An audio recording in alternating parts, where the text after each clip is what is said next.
Tonight on Patriots This Week. 3 wins in 12 days, capped with a primetime performance on Thursday night. He was good enough to win, and we took care of the football. Let them enjoy a win on a short week. And against the Jets, it was a rookie who led them. He darts inside a defender, spins inside the 4, driving the pile with an assist. Touchdown, Patriots! I was happy for him. Young boys balling, man. Just got to keep it rolling. You know, it's a journey. At the NFL, it comes with a lot of highs and lows. Coach Vrabes, he does a good job of pushing everyone. No team has a better record than New England. The players say that's because no team has Mike Vrabel. We bought in, and everybody's bought in, and just coming into work every day, pushing each other. We're real tight. Talent doesn't win games. We got guys that play together and that are balled into what Vrabes, is building. Now it's on to Cincinnati and a Bengals squad decimated by disappointment. The biggest thing with them is they make the plays in the football. This is Patriots This Week.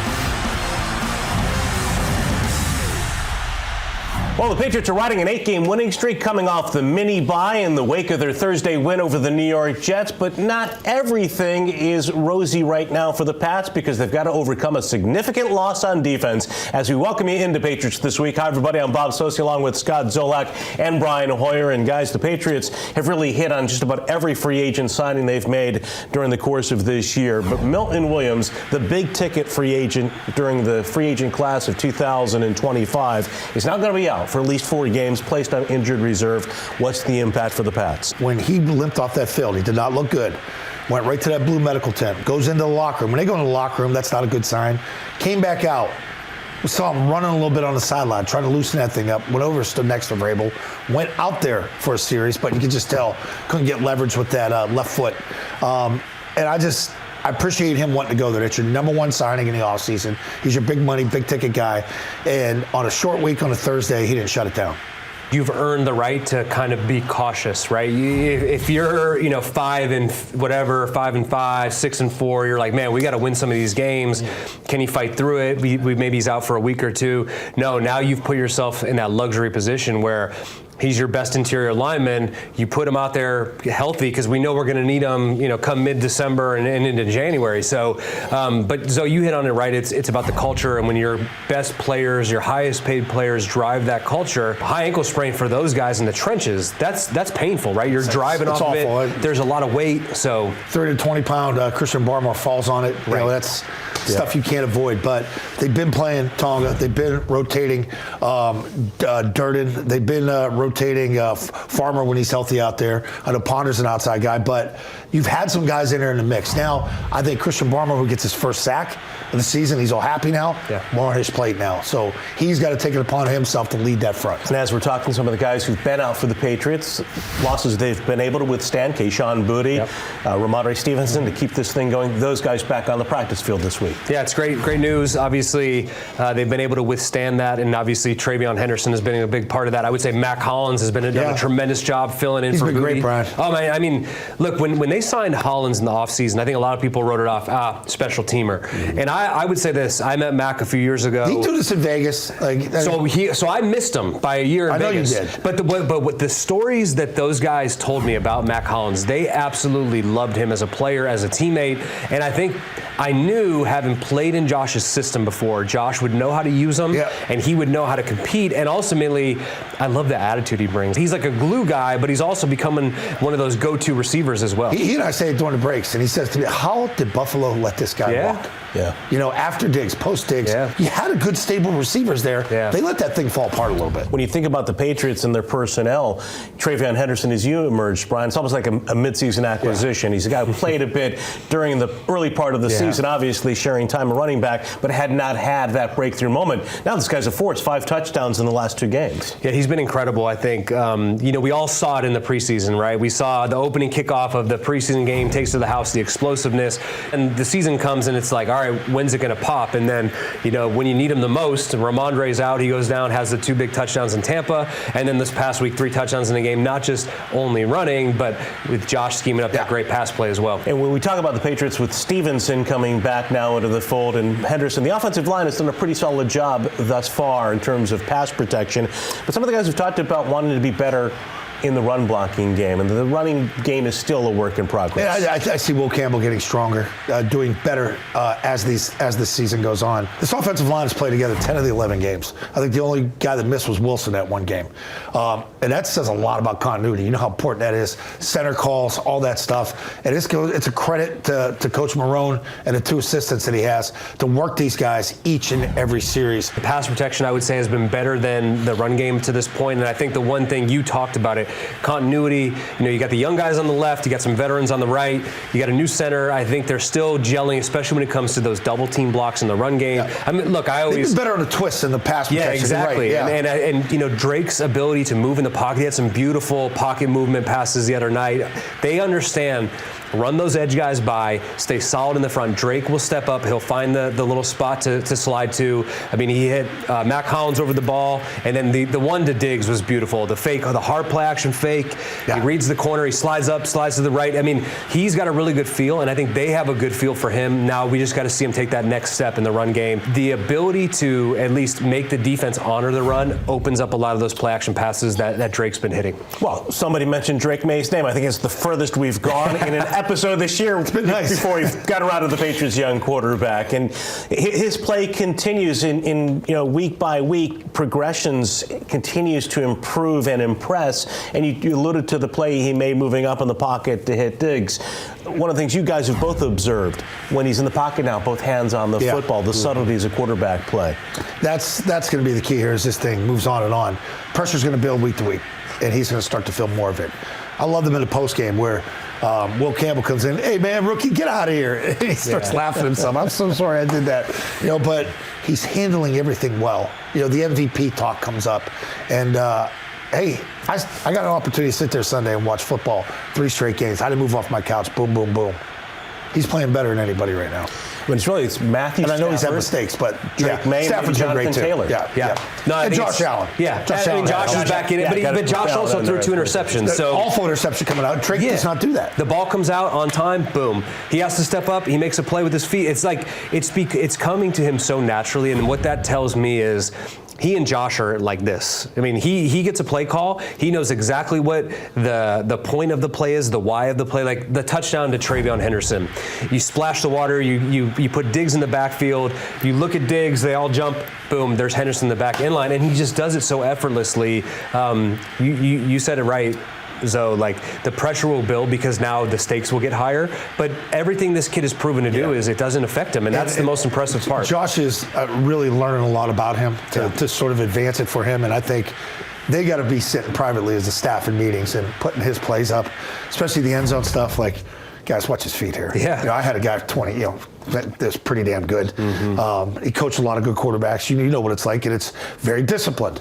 Imagine what this could potentially look like in 2 or 3 years if they all stay together. Yeah. All right, we got to get to break. We'll continue with more Patriots This Week right after this. Patriots This Week is brought to you by Cross Insurance, official insurance broker of the New England Patriots. By DraftKings Sportsbook, the official sports betting partner of the New England Patriots. And by Sports Illustrated Tickets, 50 million sports, concerts, and theater tickets. 0 fees. Fans deserve better. Visit sitickets.com today.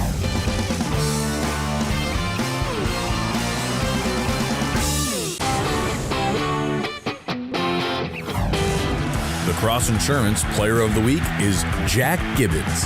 The 6'3", 242-pound linebacker led the Patriots with 10 tackles against Tampa. The University of Minnesota grad has earned his master's degree in accounting. When he was a rookie in Tennessee, his coach Mike Vrabel nicknamed him Dr. Gibby because of his intelligence. And on November 24th, Gibbons will celebrate his 27th birthday. The Player of the Week is brought to you by Cross Insurance, the official insurance broker of the New England Patriots. Okay, when we got here, we wanted to put a program together for you. Okay, and that's not just me and the coaching staff or the players. Okay, that's everybody in this building. I'm thanking you for where we're at right now. Okay, we all got a long way to go. Okay, and you guys are going to help us get there. And from the Patriots' victorious locker room last Thursday, Mike Vrabel addressing his team after the win over the Jets to the Bob Discount Furniture Studio as we continue with Patriots This Week. Bob Socci along with Scott Zolak and Brian Hoyer. And guys, when you look at the Patriots culture and what Mike Vrabel's talking about there, I think there's evidence across the board. We talked about offense and defense in the first segment, even special teams. The Jets, one strength going into that game, return game. Patriots shut down the Jets return game. Patriots controlling field position. So it's really a 360 buy-in for the Patriots in every phase, every way. Quarterbacks like management, right? And that's going to be a natural leader. But you're seeing Diggs be the same guy, and it builds more since Buffalo. I wanted to watch his post-Buffalo. Is this just a Buffalo thing, or is this going to be every week? And it's been more than that every week. I've been so pleasantly surprised with him. I think he's like, outside of Drake May, he's your team MVP right now, just from a leadership, culture standpoint, everything. The buy-in that Mike had on a short week like that a week ago, off day, we talked about it. 41 guys come in and work out on their day off. This isn't week 4. This is week 11 where your body hurts. Everybody's aching. And they feel it. They know it. Everybody talks about it. Spillane, you have not seen our best football yet. They're taking care of business. Yeah, Zoe talked about Diggs. You brought up Matt Collins last segment. The offensive lineman, a group that's really had a lot of fun getting together. Lots of stories about Shirley Temples. and it's kind of taken on a life of its own. Kyrus Tonga, his contributions what's that stuff they in every mix with the phase? Shirley Temple? Grenadine. Grenadine, extra cherries. It's like Michael Scott. I'll just have a glass of grenadine. Any reference to The Office? There you go. But it really seems like these guys enjoy one another's company. They enjoy being one another's teammates. Played for 9 different organizations. No locker room I was in was ever as close-knit as a Patriots locker room. And that's what, I'm sitting here and now I'm, a member of the media and a fan, and I'm watching these guys, and it reminds me so much of those great teams that I was on here in New England. And I don't think anyone could have fathomed they'd get there so quickly. But when you look back to it, to the offseason, to when Vrabel was hired, to the free agents that they brought in, they've hit on all of them. All these guys were a perfect fit for what they wanted to build. And then you hit on the draft, and you have this great young quarterback. Like, all the pieces came together. You were able to get Josh McDaniels. And ultimately, we're so privileged now because we get to see these clips in the locker room. You hit on it. Like, they want to be around each other. They want to play for each other. And when you have that and you pair that with good execution, that becomes a really scary team come December, January, hopefully into February. 7 draft picks playing. Yeah. 11 games in. Talk about that with Mike Vrabel. He's like, they're not rookies anymore. They played enough football. Like, and that's a reality of it. Like, you got to keep in mind, and it's a build, and young guys are playing. When you talk about the rookies too, one of the guys who's flown under the radar is Craig Woodson, the safety. This is a guy nobody talks about him. Every snap defensively. He's playing with range. He's playing with physicality. A lot of space out there, Bob. Intelligent, mature player.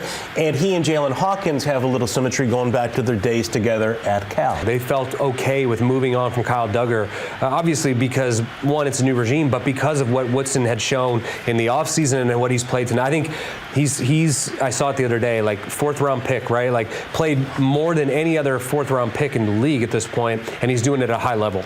Oh, well, the Patriots with the winning culture, and certainly the results are there as well, giving it credibility as the Patriots look to take on the Cincinnati Bengals and extend their winning streak this weekend back on the road in search of a 9th in a row. Back with more right after this.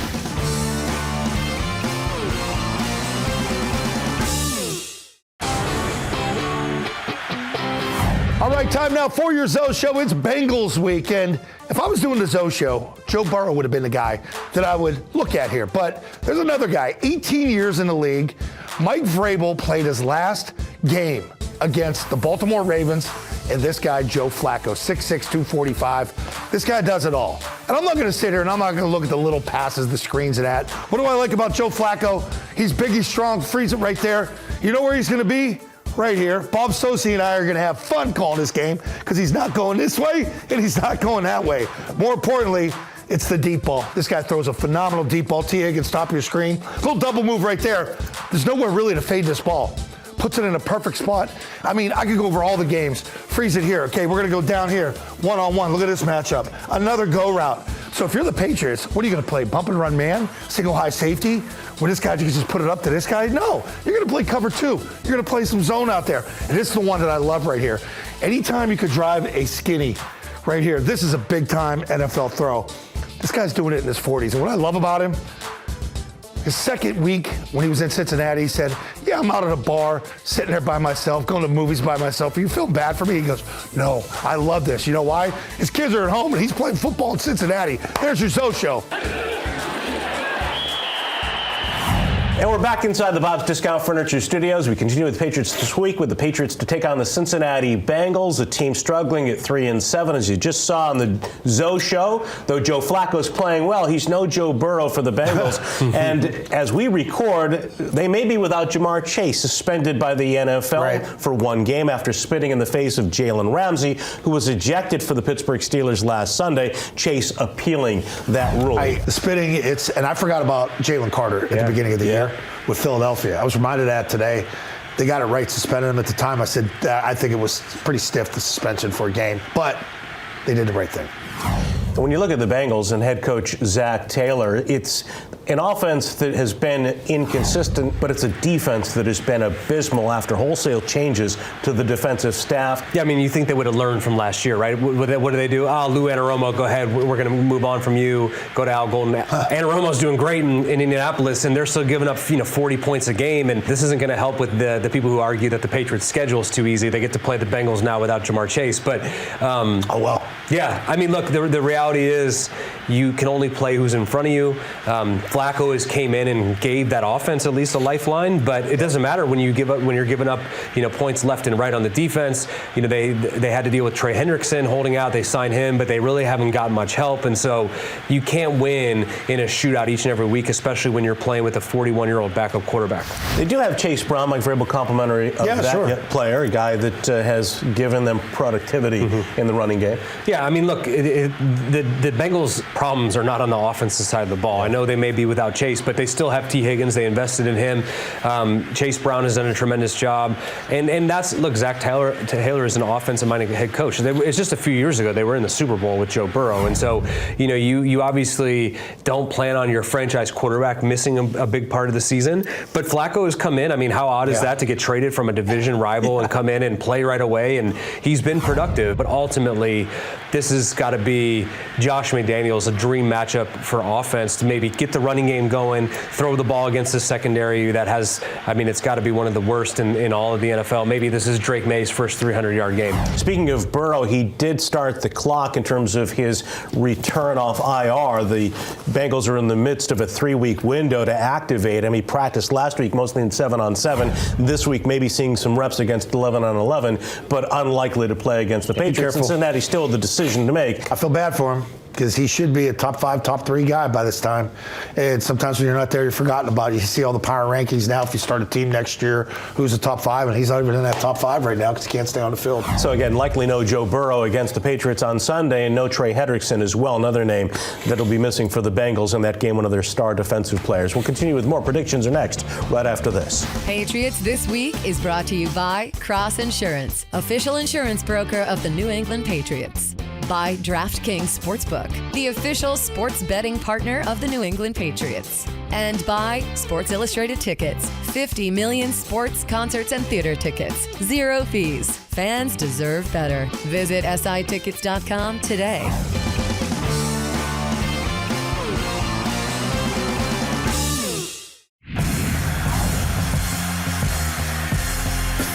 Kenneth Walker has been hot. The Seahawks back is coming off one of his best games of the season versus the Rams. Start him when Seattle travels to Nashville because the Titans are near the bottom of the league in stopping the run.